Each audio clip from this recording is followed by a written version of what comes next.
evening, it's Glenn the Ball Chef, and tonight we're featuring oysters. And oysters are loved by many, detested by a few people out there that I've talked to.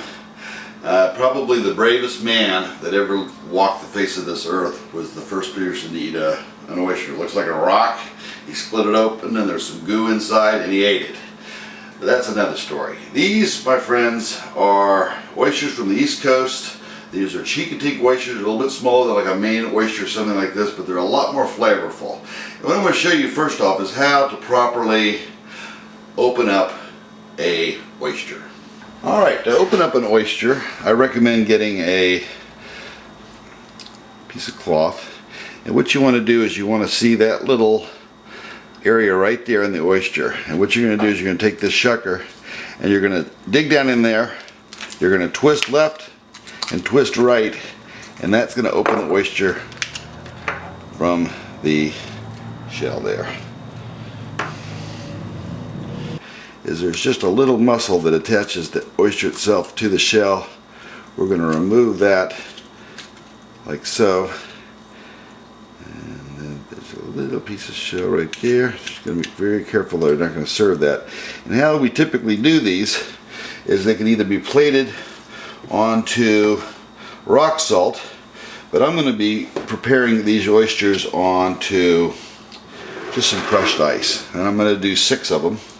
And then I'm going to mix up some horseradish, some good old Heinz ketchup right out of the glass bottle, Tabasco sauce, and some citrus. We'll plate this whole thing up and I'll show you what it looks like. Alright, look at these guys here. Chincoteague oysters, a little smaller. It's April, and you should only eat oysters in months that have R's in them. The last time I checked, I think April did have an R in it. We're making this in April. So what we're going to do is we're make up a little cocktail sauce. Got a more detailed version of this on the channel if you want to look at it.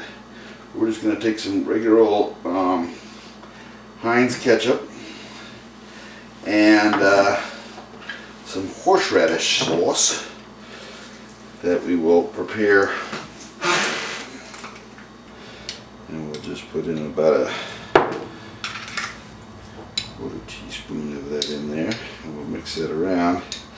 And there, plated on some crushed ice with a little freshly prepared horseradish sauce. We'll set that right there.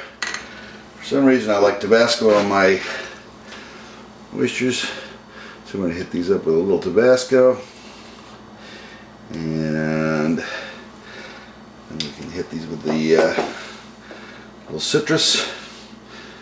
Most people like to use lemon. I'm going to put some lime on these because I like the way lime tastes in oysters. It's traditionally served, again, with lemon. And there we go. Let's give one of these little fellows the taste sample, and we'll check this out here.